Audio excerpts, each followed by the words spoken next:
who may miss the session. There will be closed captioning as well, so please enunciate clearly into your microphone to help make this work more efficiently and effectively.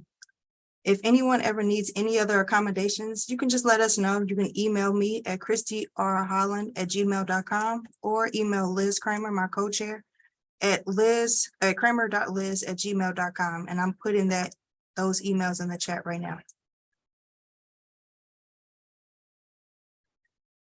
All right, so again, welcome to the Community Mobility Committee. As a reminder, this is a place for residents and interested individuals to advocate for and learn about mobility and transportation issues in the city of St. Louis.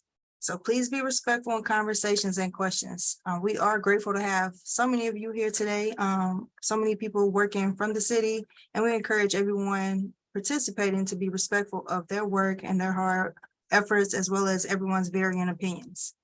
So if you do have the chance to talk, please avoid using jargon and acronyms.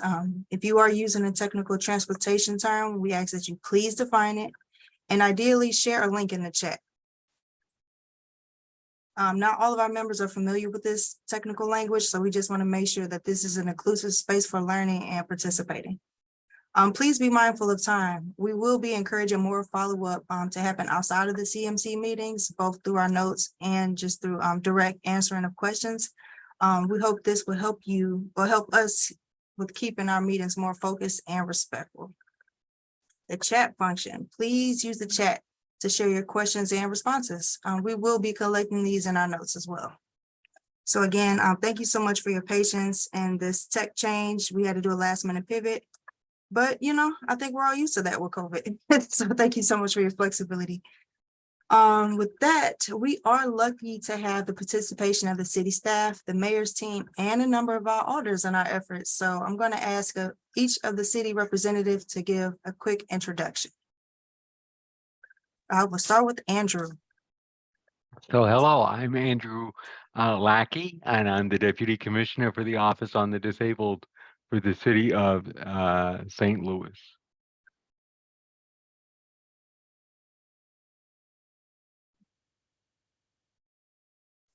I can jump in. Grace County Mayor's Office, Senior Advisor, and I will pass it to Scott.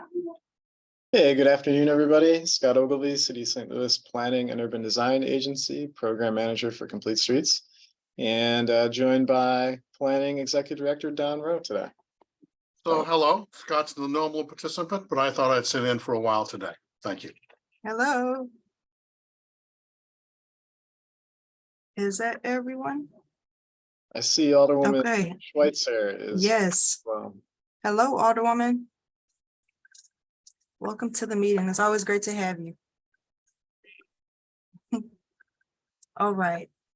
So our minutes from the last minute are included in the agenda email, but I'm also going to link it in the chat. So I will open the floor if there's any questions or concern from that last meeting.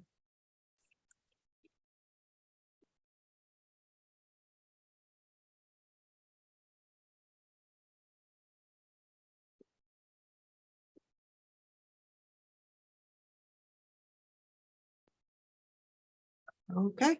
If there are none, this is now the chance to talk about any of your experiences, concerns, or questions that you may have regarding transportation and mobility just throughout your daily life right now.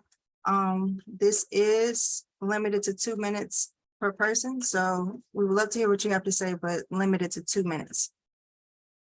Would anybody have anything they'd like to share?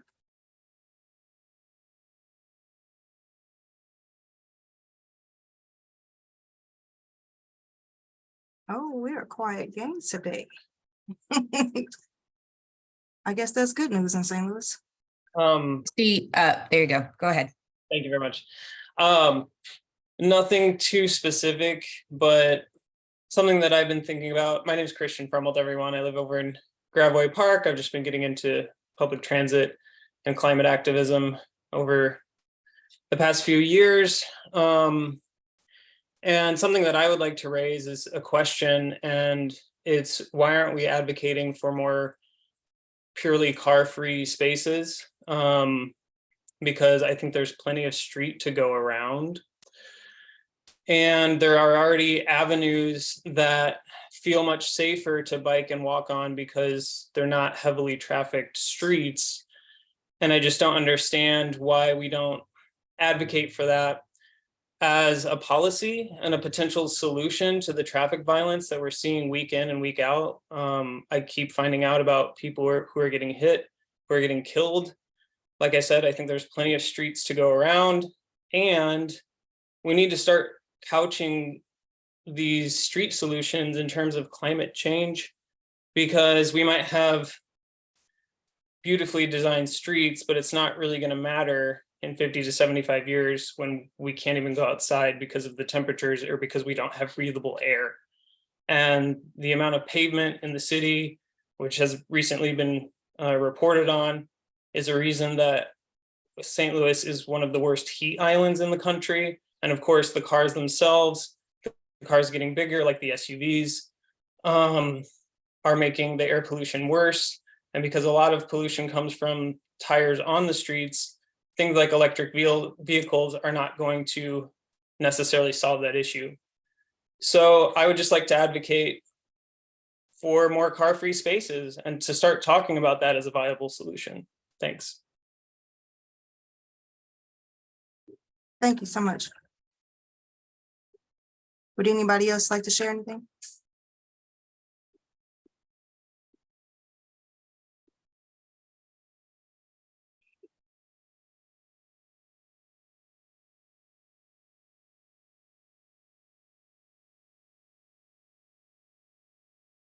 This is Don. I will just briefly note that we've had a long absence of having a sustainability director, but on August 14th, we'll have a new person starting as sustainability director for the city.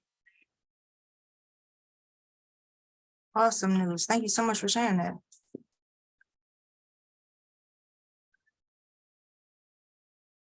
More details to come. Person's on vacation, so in about a week, we'll make things more well known about that. Got it. All right, to those who have just joined us, welcome to the CMC meeting. We are now in this session where we are sharing our concerns, questions, or just talking about our experiences traveling in St. Louis. Again, we're limiting this to 2 minutes. So if you would like to share anything, this is a great time.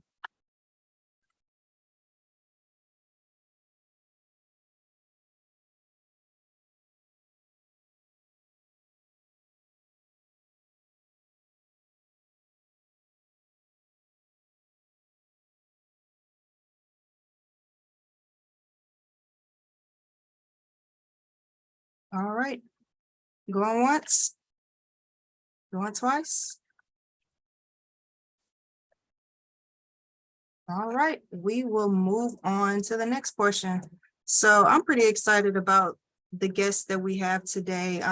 The theme for today's meeting is around transit advocacy, and we have a lot of partners in this space doing a lot of great things to help push the needle and make sure some of our concerns and questions are being addressed as it relates to mobility. So today we have Adam Kazda, the Vice President of Greater St. Louis, Inc., here to talk to us about the work that they're doing over at Greater STL, Inc. I do have something to pull up for him. Is Adam in here? I'm here. Thanks, Here you Christy. are. Yes. Hey, Adam. Let me pull up your presentation. Okay. And I also have my colleague with me here who's going to discuss a little bit about his work and specifically downtown, and that's Kurt Weigle. But to start, so my name is Adam Kazda, Vice President of Government Relations here at Greater St. Louis, Inc. For those that are unfamiliar with our organization, Greater St. Louis, Inc. Was formed in 2021, merging 5 business organizations into a single civic institution committed to economic transformation for our bi-state metro. So we also stewarded an extensive multi-stakeholder, community-engaged process that established inclusive economic growth as our metro's North Star and co-created an economic blueprint known as the STL 2030 Jobs Plan. So our footprint is the 15-county bi-state metro. And our members and investors range from local small businesses to multinational public and private corporations. So as the lead on our government relations team, our investors and members help put together a agenda that will help grow the Metro in an inclusive way. So I'm going to just briefly discuss some of the things that we've done in the Missouri and Illinois capitals over the last year, and also dive into a little bit about transit and transportation advocacy. So as you'll see on the slide there, we were proud to support two of Governor Mike Parson's priorities, one being improvements to I-70 and a large investment in pre-K and childcare. I know that this group, knows how important I-70 is to economic development in the entire region, and really its expansion is going to make St. Louis more of a transportation and logistics hub, more than it already is. And it was also important for the business community, for the state to make investments in childcare and early childhood education. This is going to make important strides in that area, critical to business and talent attraction here in the year 2023. The next thing that you'll see on that list is the Missouri Technology Corporation, or MTC, which helps us attract entrepreneurs and grow businesses and jobs in the St. Louis Metro. We were glad to get a $16 million investment into MTC. And then also able to secure a $15 million appropriation for the Advanced Manufacturing Innovation Center in St. Louis, which will be located in North St. Louis, which I think some people are becoming more familiar with, but really will be an advanced manufacturing hub that'll make us unique in not only this country but in the entire globe. So we're happy to have the state enter as a partner with that.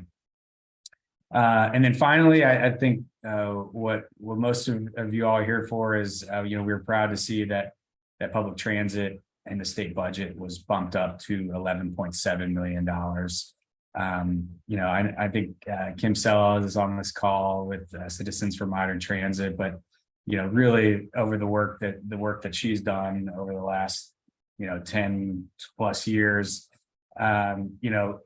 we were able to get a 400% increase, 2 years ago from $1.7 million, which had kind of been the flat line and really the only thing that transit in the state had been getting, to 8.7, a 400% increase 2 years ago. And then again, last year, this past session, bumped up once again to 11.7, which puts us closer in to our peers. But I think over the last 2 years, we've had just a great message. And that message has been that if we want to grow the state and the St. Louis Metro, people want more options as far as transit. Talent is looking for cities and areas that have talent that have public transportation, where they don't need a car, they don't want a car, and we're moving the state in the right direction on that. And we were also happy in the Illinois General Assembly to update their new markets tax credit program, which helps many developments in the Illinois area. But so I'll leave it there for any questions on the advocacy piece and our message. This will continually be a priority for the St. Louis business community. And STL 2030 jobs plan, public transit is a huge focus and really is, one of the centerpieces to growing talent as well as business in the Metro. So for those out there, that this isn't just a kind of a one-off for the business community, this is going to be a sustained effort to make sure that we have adequate funding at the state level.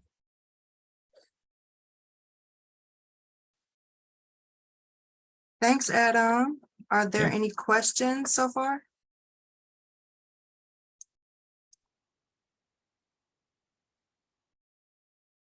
All right. Of course, if you have questions, you can drop them down in the chat. But if there are no questions, we will move on to our next Trustee? speaker. Yes. This is Charles Bryson from TrailNet. I just wanted to publicly thank Adam. I know they came out in support of the hands-free legislation when I believe it was either in the House or Senate. You all testified on short notice, if I remember correctly. So I just wanted to publicly thank you for contributing to that. Absolutely. Happy to do that. And, that's already been brought up that, traffic violence is a huge issue for the Metro. And, our mission is to bring more talent here and to keep more talent here. And if you keep seeing, pedestrians and cyclists getting hit by vehicles, that might not be the best thing for growth in the Metro. So we are paying a close attention to those things, and let's keep this investment and this momentum going.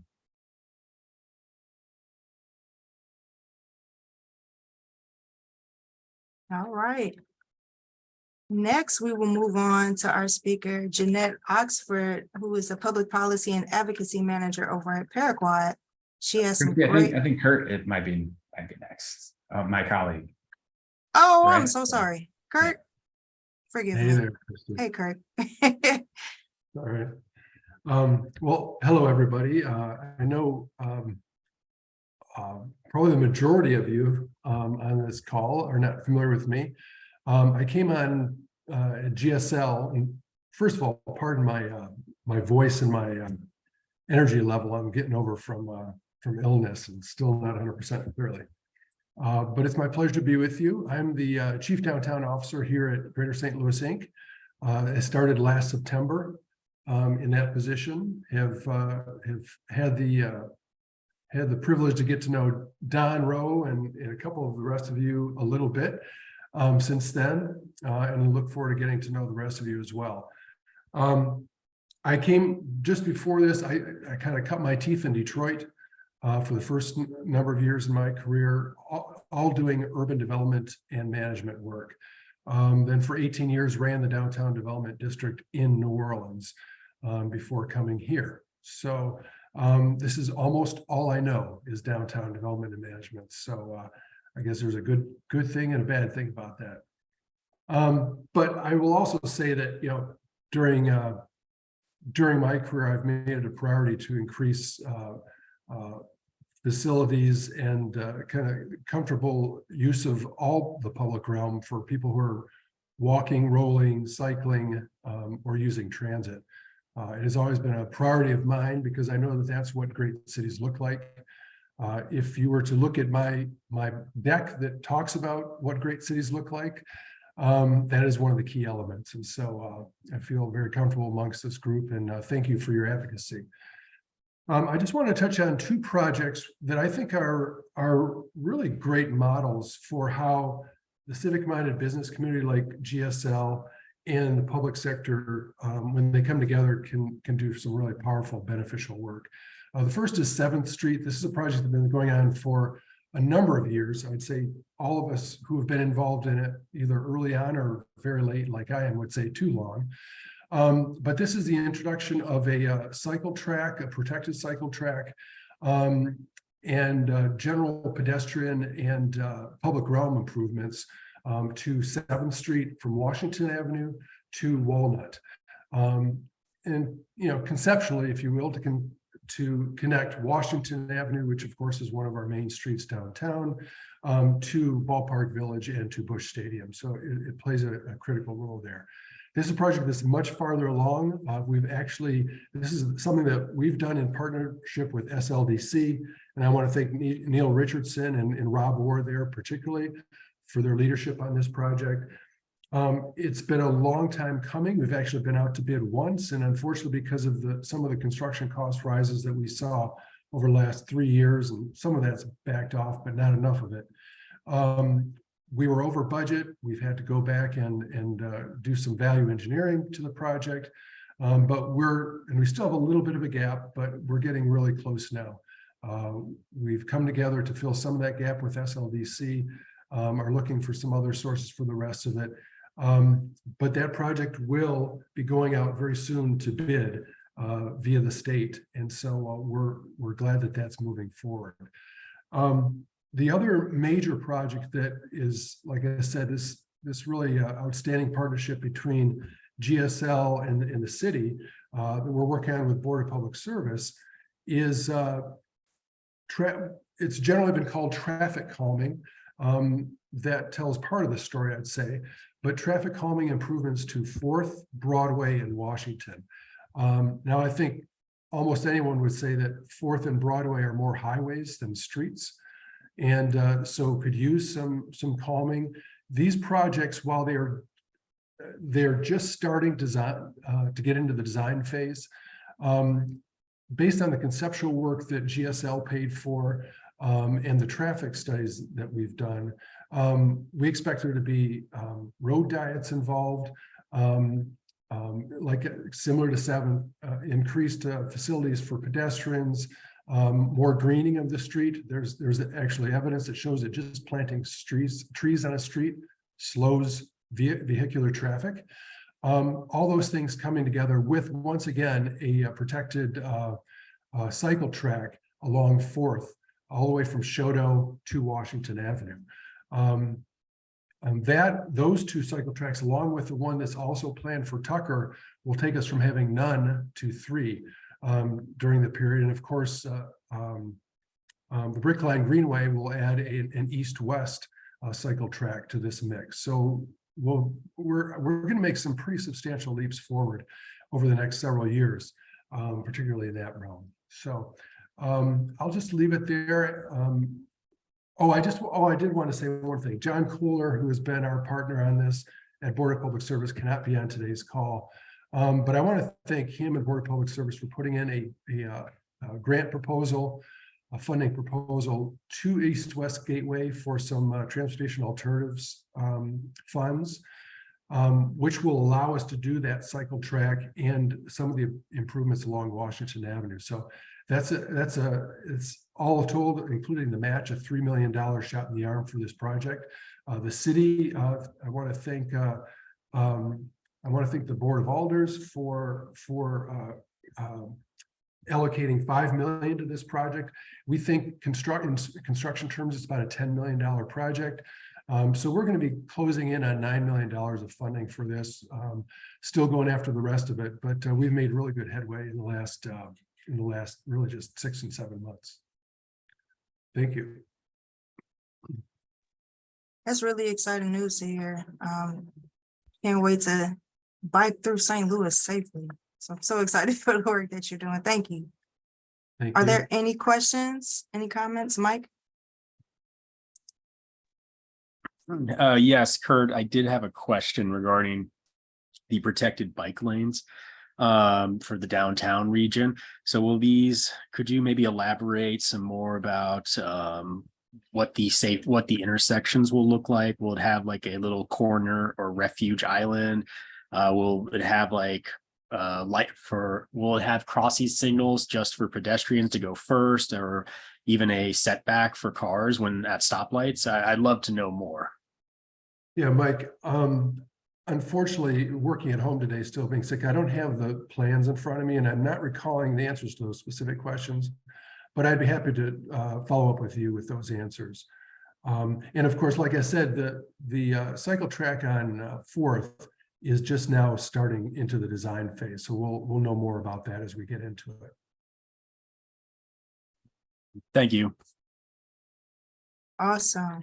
Now, for the sake of time, if you do have other questions, I highly encourage you to place them in the chat and we will get them sent over to Adam and Kurt. So thank you, Adam and Kurt, for your time and for all that information. Next up, we have Jeanette Oxford, who is the Public Policy and Advocacy Manager over at Paraquad. Paraquad is an independent living center for the St. Louis region. Jeanette has also been executive director for 2 statewide non-for-profits focusing on eliminating poverty and promoting social and economic justice.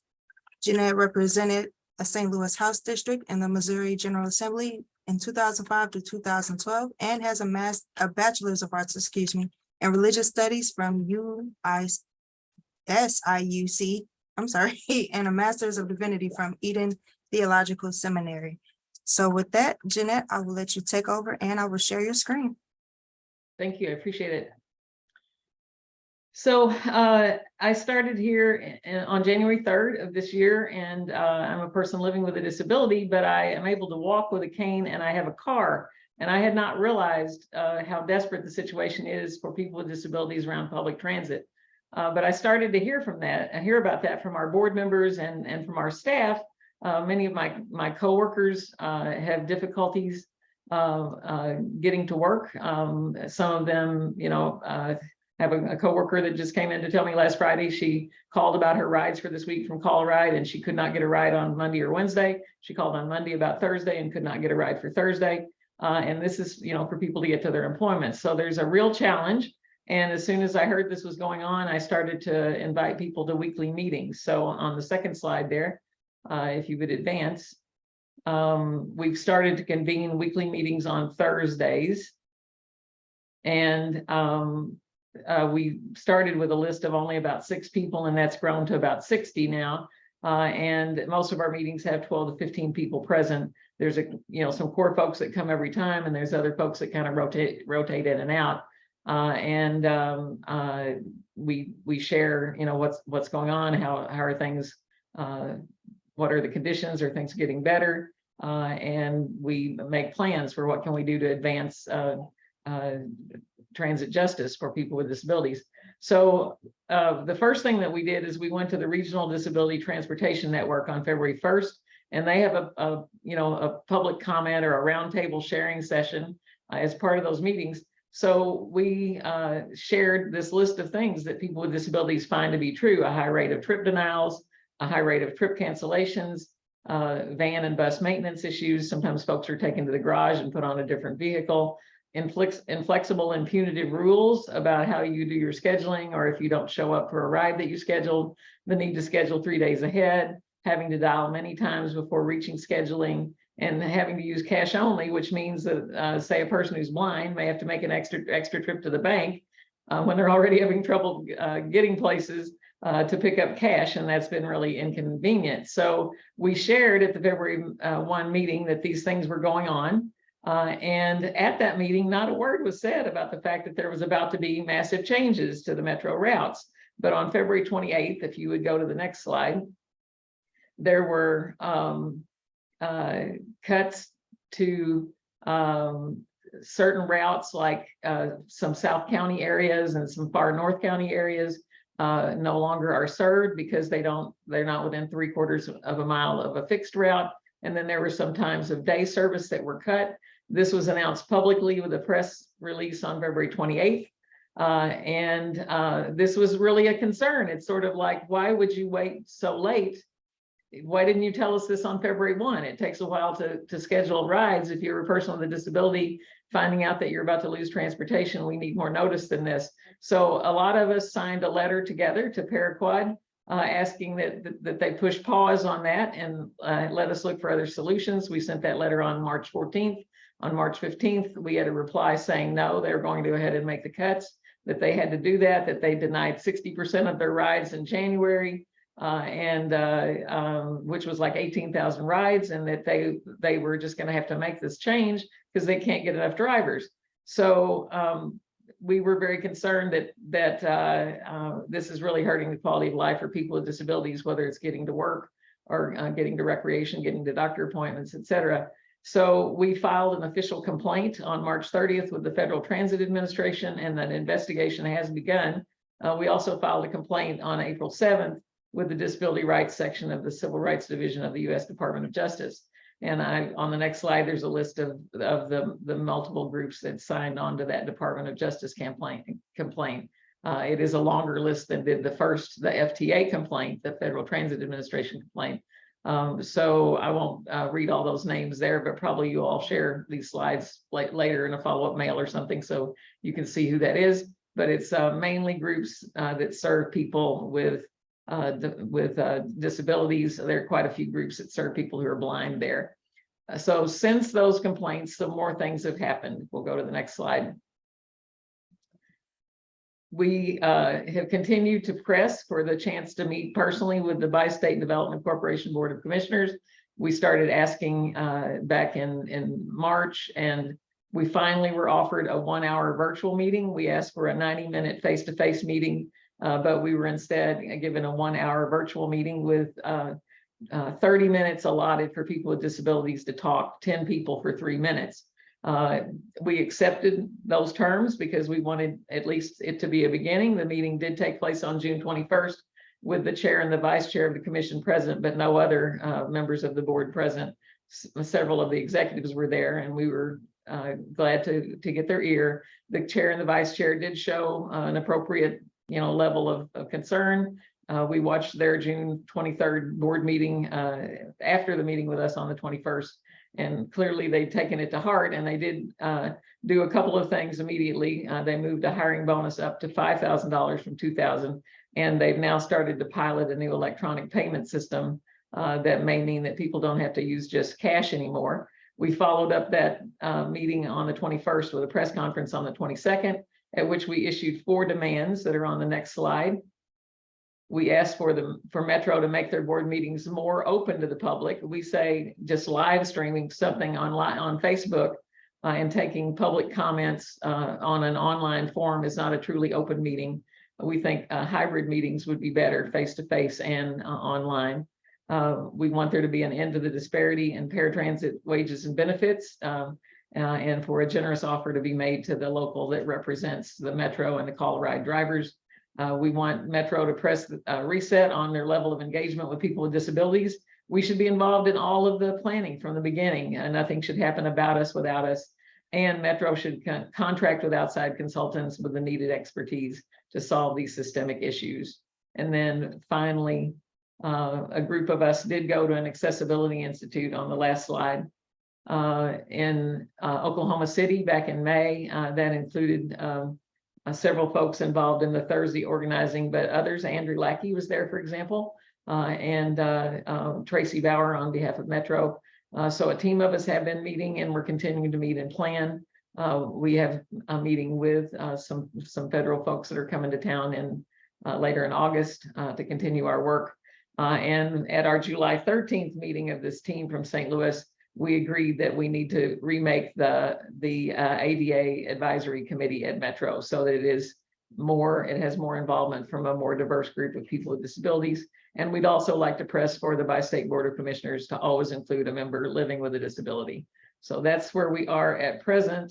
And we consider that we're really in a crisis and that something must be done. We were not happy with the article in the Post-Dispatch last Saturday saying that bi-state is going to reduce the number of drivers that they plan to hire, given that feels like throwing in the towel to us. So we want to continue to press for the public transit system that people with disabilities need. And I welcome any questions that you might have.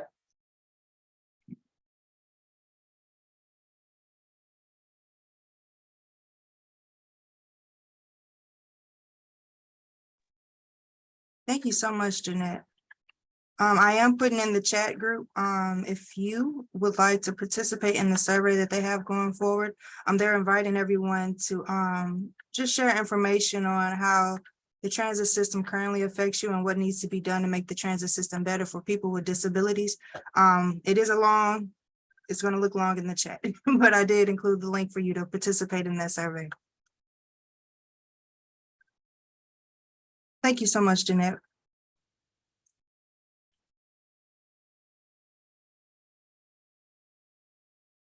Our final speaker, give me 1 second.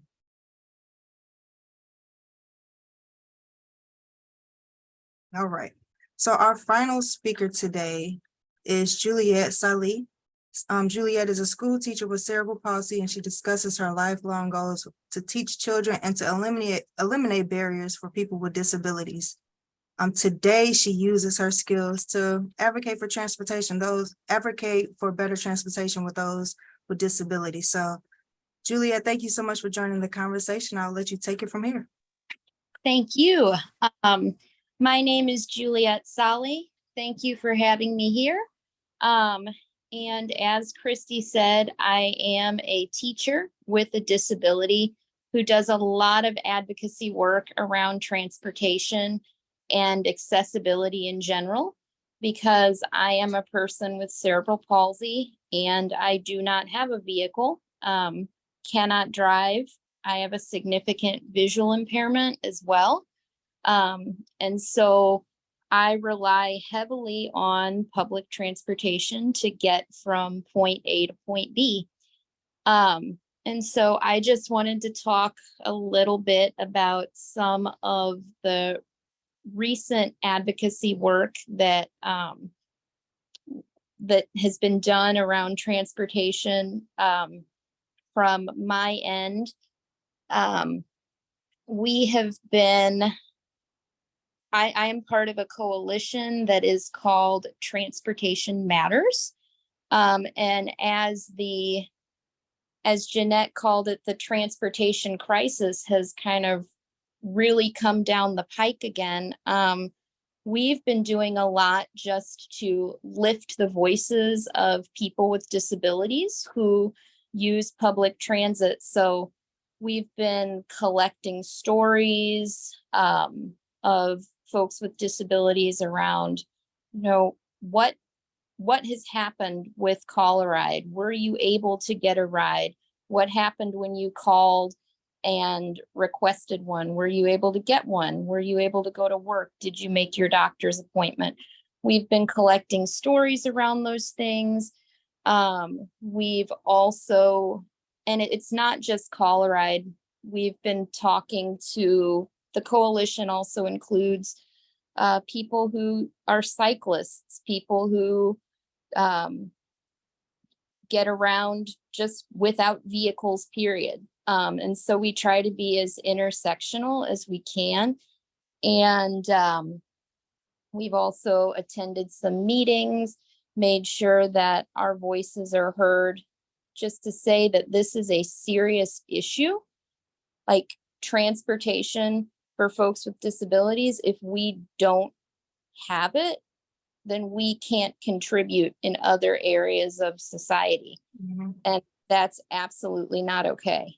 I think, and I know this isn't a conversation around employment, but I think we can say that the employment rate for folks with disabilities has not moved in the last 25 years. There's a huge number of us that are unemployed and underemployed, and that is largely due to the fact that getting from point A to point B is difficult. And so one of the goals of our coalition is to make sure that our voices are out there. So we're having meetings. We are planning collective action to make sure that our stories are told and our voices are represented. And that's why I'm here today. So at this point, if anyone has any questions, I would be happy to answer them.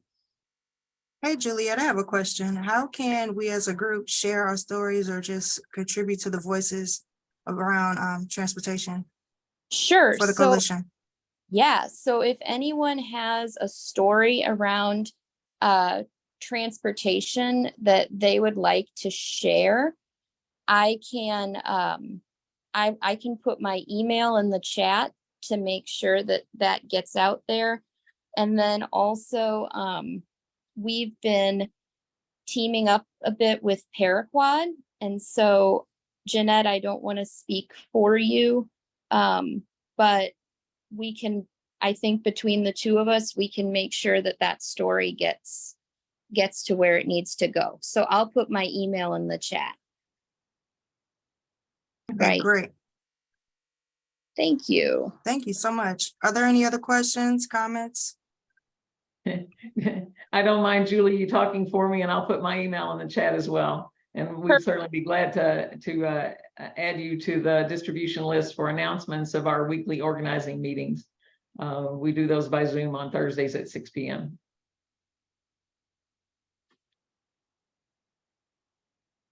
Awesome. And there are no more questions or comments. Mike, you have another question, or is this the same hand? No, here's a different question. Okay. Yes, Juliet, I did wonder if, based on the surveys Was there an overarching theme or a common trend that you noticed for when people submitted their experience? So there are a couple overarching themes. One big thing that people have mentioned is an inability to get rides to where they need to go. And so just as an example, we have a community member with a disability who is also a friend of ours, a friend of me and my husband, and she does some work with us around some other advocacy that we do, and she has not been able to come to our house or come to a meeting unless it's on Zoom. Like if there's anything in person, it's been nearly impossible for her to get there. Mostly because it's the same thing that I think was said earlier. Like she'll call for a ride on Wednesday to get somewhere on Saturday, and they'll say, oh, we have nothing available. Or, she will call on Tuesday for a ride on Friday, and they'll say, oh, we can get you there, but we can't pick you up. And it's like, well, what's the point of that? Same thing has happened with other folks with disabilities. They'll call and ask for a ride, call and request, I need to be picked up at 2 p.m. This is another common trend. And the operator will tell them, oh, well, we can pick you up at 12:30, but then, and how long is your appointment? Oh, it'll be about an hour. Okay, well then we won't be able to pick you up again until 4 o'clock. And so then they're sitting there waiting for hours until the call a ride van is able to come back and get them. And that's on top of, in certain situations, not optically looking very good to sit somewhere for hours. It's also hugely inconvenient, hugely inaccessible, and hugely unrealistic. No one else has to do that. And so, so those are just two of the themes that there seems to be a huge disconnect between for timing, as far as, for example, can you pick me up at the time requested? And are there enough rides so that I can actually get to where I need to go?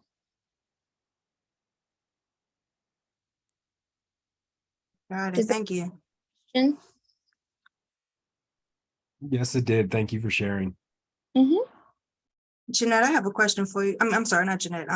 Juliet, I'm sorry. Is there a program that has worked well for you, or is that still just a challenge overall? Sorry, I was unmuting. Generally, it's just a challenge overall, period, because even if I want to use a cab, it's hugely expensive to get from point A to point B. And there's only one in the city of St. Louis that is that's wheelchair accessible. I don't use a wheelchair, but my husband does. And so that the fact that there's only one wheelchair accessible cab in the entire city that will pick us up.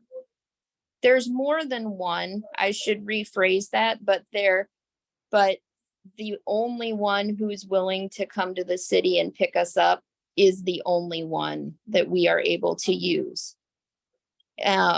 Because we want to go from point A to point B, that's not just doctor's appointments. And so a lot of the accessible taxis that exist, like I said, there is more than one, but they're only chartered to do medical transport. And so unless we're going to the doctor or going to a hospital, they will not pick us up. And then if on the rare occasion that we are, able to go out and do something for a couple hours, that's not like work related, it costs upwards of $50. And Wow, that's My husband works at UMSL and we live, which is University of Missouri, St. Louis, and we live in South St. Louis City, which is a good 45-minute drive. Whew. We need solutions. Thank you for sharing that. Yeah. Alderwoman Schweitzer, did you have a question or comment? Thank you. I was really moved by the testimony that people made at the budget hearing for Metro. That was the Transportation and Commerce Committee meeting a few weeks ago. So I'm wondering if, during that conversation, it sounded like there was some of the discussions that were brought up were how much caller ride drivers were making, how much in some of the things that you're talking about too, with the how often folks are able to get rides. Did anything positive come from that? 'Cause almost all of the testimony that day was from folks in the caller ride, and they did mention the group that Ms. Oxford spoke about earlier. Is that a question? That's sort of for anybody who is trying to move the needle on this, and if there was a holdup anywhere on the alderman side, if there's anything I can do to move it along. Well, I did attend that hearing. Julie, did you get to attend that hearing? I can't remember, the one with that Alderman Cohen. Yes. Alderman Cohen, Yeah. There. Yeah. I think maybe you and Chris even spoke at that. Mm-hmm. There's a lot kind of blended in my brain at this point, but I think the thing that we took to be very positive is that the alderman said that they wanted to have regular updates from Metro about how progress is going, because that's a lot of money that the city appropriates, nearly $50 million in those three board bills 51, 52, and 53. And you really should have some oversight about getting, real quality in exchange for money of that size, obviously. And the fact that the alderman said, we don't just want to have an annual appropriations hearing. We want to meet with you more frequently than that in order to see how some of these problems are being solved. The fact that you all, showed concern for us. We were just so appreciative of the fact that you didn't say you get 30 minutes and can have 10 speakers for 3 minutes each, that you basically opened the hearing and let us talk. We got as many people there as we could, and lots of people sent in written testimony as well. And you didn't try to cut us off. You let us, there was a suggestion of 3 minutes, yes, but you didn't limit how many people we could bring to the hearing and talk. And that was an open hearing. It was announced in advance. There was, a way to get there and for us all to participate. And that's the kind of openness we'd like to see at the bi-state development corporation meetings as well, something that's more accessible to the public.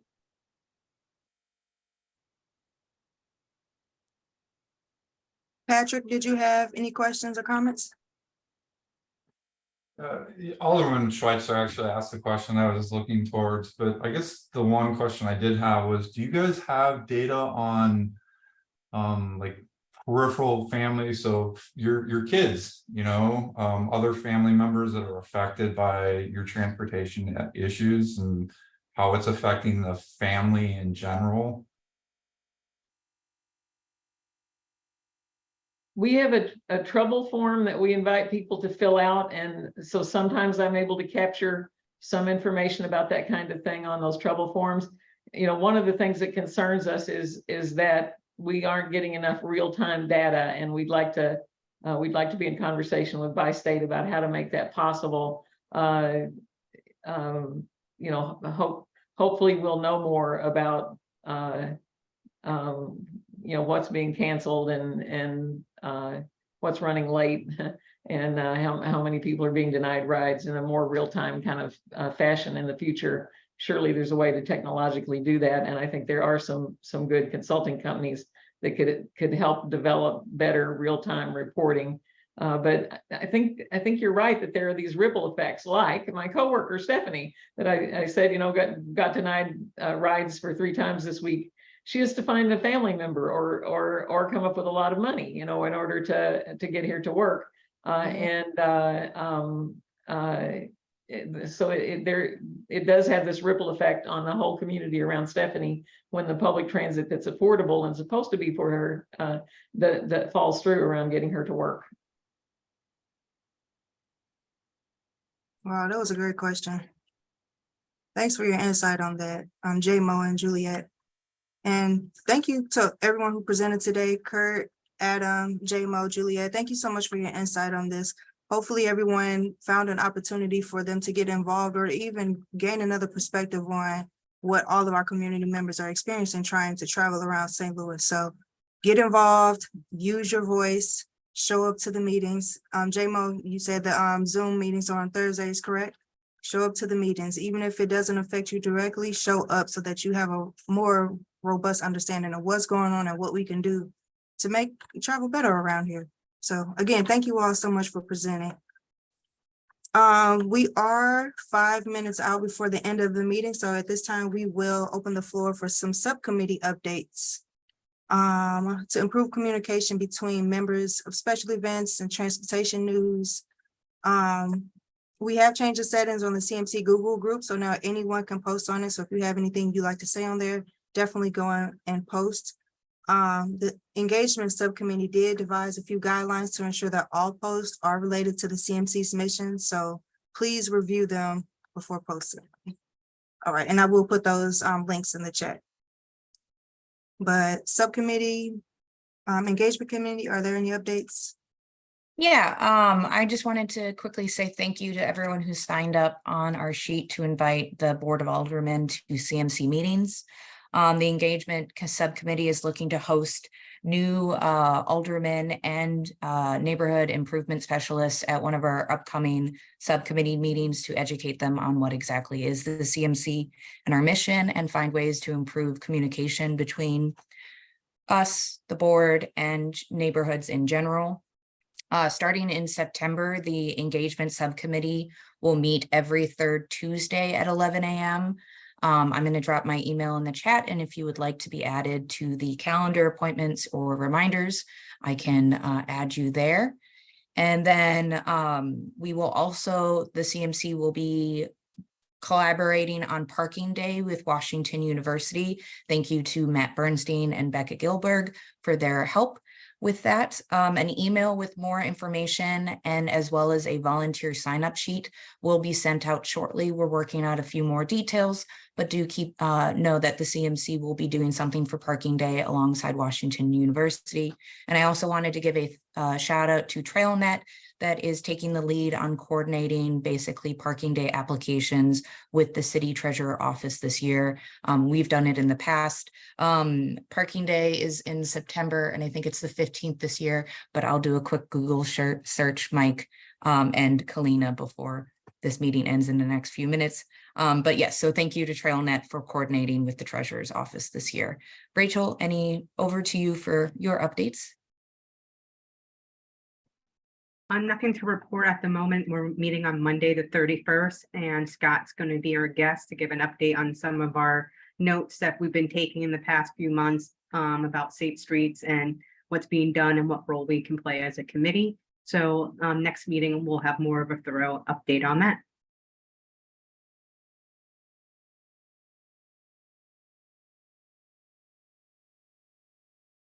All right. Well, again, thank you all so much for attending the meeting and for your flexibility. Things are up in the air right now, but you know, we're rolling with the punches. Couple things to remember.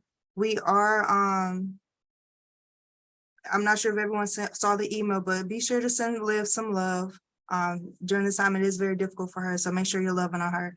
2, get involved. Every issue may not affect you personally, but we're powerful when we stand together. So get involved with Greater St. Louis Inc., get involved with Paraquad, get involved with what Juliet has going on so that we can really move the needle and make things better for St. Louis. We all got places to go. We all have people to see and things to do. So let's work together. Let's advocate together, make some great things happen. With that said, the next CMC meeting will be on August 23rd at 1 p.m. I will update you on whether or not we will use the same link or not. Just give us a moment to shift through some technical difficulties, but again, we will keep you updated. With that said, I will, Scott, you have anything you would like to share? Yeah, I just wanted to let people know that the the citywide transportation and mobility plan request for qualifications is currently posted. And we're, soliciting teams of firms who want to work on that until the end of August. And so I just wanted to say it's up, and thanks for the CMC's input into that scope of work a couple of months ago. So appreciate the input, and I think kind of our current thoughts on the scope of work hopefully meet I think most of the requests that came from the CMC.